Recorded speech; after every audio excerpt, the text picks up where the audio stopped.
Oke, kita lanjut ke nyebrang agak jauh ke Mesir. Ada Bang Muhammad Syukran. Oke, sudah standby Bang Syukran? Oke, Bang Syukran sudah. Mic-nya di. Oke, Bang Syukran gimana? Ada? Kalau kita skip, beliau kebetulan. Oke, baik, sudah kedengaran.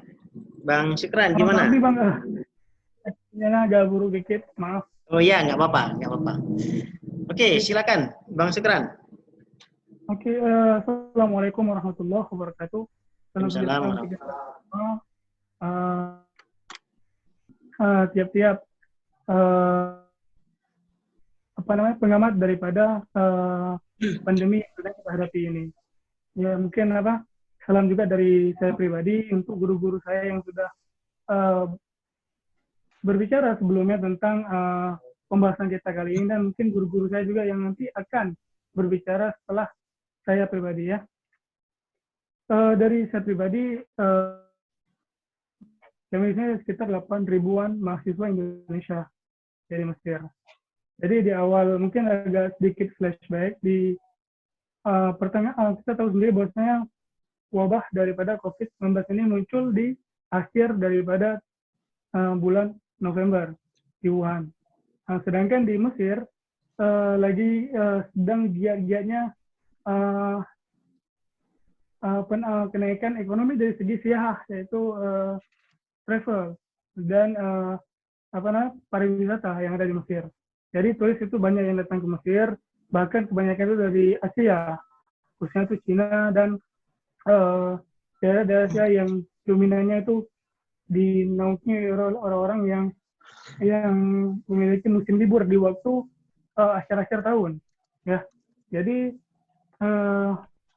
bahkan ketika meledak di bulan Desember, Mesir itu masih aman-aman, masih adem-adem ayam, dan terlihat masyarakat nggak peduli sama sekali dengan corona ini, ya, Pak. Jadi mulai daripada bertindaknya pemerintah itu ketika awal Februari. Sedangkan sebelum-sebelumnya itu pemerintah masih sudah mengimbau masyarakat untuk lebih hati-hati. Dan di akhir daripada bulan Januari, semua pariwisata itu ditutup. Nah, di Mesir, khususnya di Mesir. Dan kemudian yang jadi pengamatan saya pribadi di Mesir itu ada dua faktor ya. Mungkin yang pertama itu yang sangat kental yang bisa dirasakan oleh semua yang ada di sini. Terlihat sekali intimidasi daripada diskriminasi ya agama di awalnya. Maksudnya ada sebagian orang-orang yang mungkin di sini sangat masih krisis tentang isu-isu keagamaan di Mesir. Karena kita tahu sendiri Timur Tengah itu ya masih dengan suasana perang. Mungkin Mesir termasuk negara yang masih aman, tapi tentang isu keagamaan itu agak sedikit zona merah lah untuk kita bahas. Sedangkan di Mesir ini masih dipegang sama pemerintahan yang masih damai, ya. Sehingga masyarakat yang mungkin masih nggak terlalu paham tentang agama itu menyalahkan negara-negara yang muncul atau mungkin masih percaya dengan isu-isu power daripada negara-negara yang beradidaya seperti mungkin Amerika, Cina dan sebagainya. Ada yang mengatakan bahwasanya corona ini cuma pengalihan. Corona ini adalah senjata kimia yang dibuat oleh orang Cina untuk memusnahkan orang Muslim, ya gitu itulah.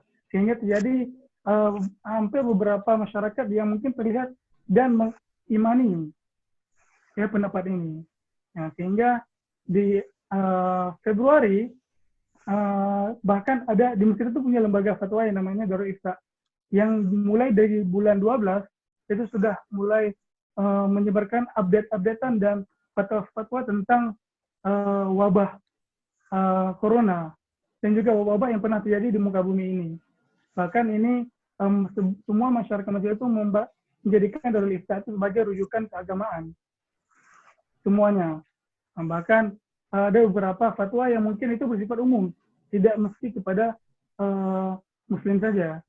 Bahkan Darul Ifta itu giat-giatnya menyiarkan setiap datang kepada masyarakat. Bahkan di samping ada hoax dan apalagi ya, isu-isu yang mungkin atau berita-berita yang mungkin itu tidak layak untuk disematkan kepada berita-berita Islam ya gitu.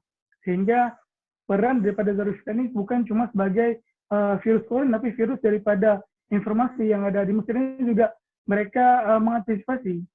Ya. Ya, kemudian ada isu kedua yang mungkin saya bisa ambil intisari atau mungkin hikmah di balik corona ini, yaitu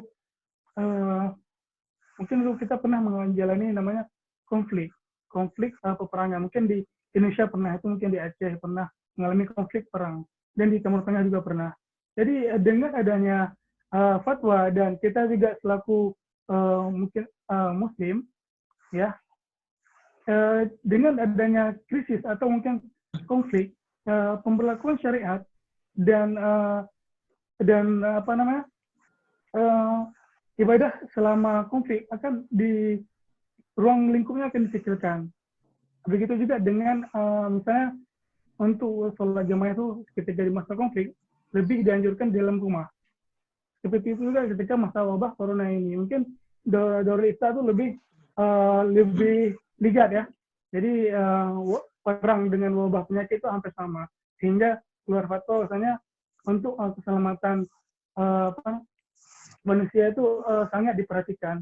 Sehingga mungkin akan dengan adanya corona ini mungkin bab fikih atau mungkin cara ibadah orang Islam mungkin akan lebih berfokus kepada pembahasan selama masa pandemi. Bagaimana orang Islam itu beribadah selama masa pandemi. Dan mungkin orang yang mungkin tidak pernah merasakan bagaimana namanya lockdown, kemudian konflik. Saya berasal dari Aceh, Pak ya. Jadi pernah merasakan gimana rasanya sholat di rumah, kemudian kita beribadah di rumah. Jadi mungkin dengan adanya corona ini, kita bisa, khususnya Muslim ya, lebih bisa belajar bagaimana syariat, bersyariat di masa pandemi. Ya, jadi mungkin hikmahnya mungkin kita doakan semoga ya, pandemi ini cepat selesai dan tidak akan berkelanjutan lebih lama, dan sehingga tidak mengganggu kestabilan kita dari tahun-tahun sebelumnya. Kita mungkin sedang rajin ibadah, sedang rajin bekerja, rajin belajar atau rajin mengajar, sehingga tidak sampai mengambil waktu yang banyak. Ya, mungkin di sini agak lebih tingkat kematian yang ada di Mesir. Mungkin ada sedikit laporan, Bang, di Mesir itu ada hampir mungkin memasuki 11% kematian daripada korban daripada pandemi ini.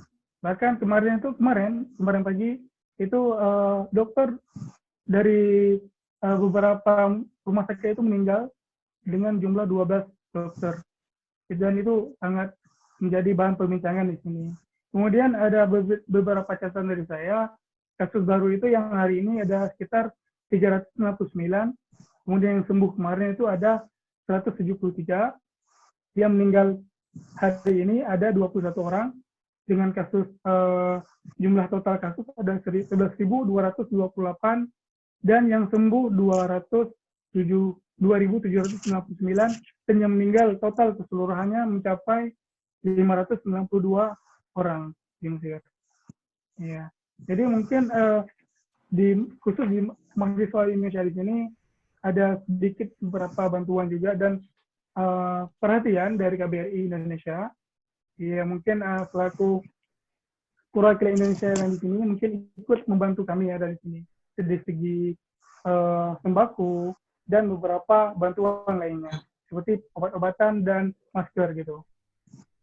Dan lainnya mungkin khususnya seperti masjid-masjid dan peribadatan ditutup total. Bahkan yang cuma terdengar itu cuma ada azan, shamat, dan tilawah daripada korek-korek yang ada di masjid-masjid. Jadi masjid cuma ditutup. Ya. Mungkin dari saya itu aja dulu. Saya kembalikan kepada moderator. Oke, baik. Terima kasih. Baik, Bang Syukran, terima kasih dari Mesir. Masih pagi di sana ya, menjelang siang. Ya, menjelang siang. Oke, baik.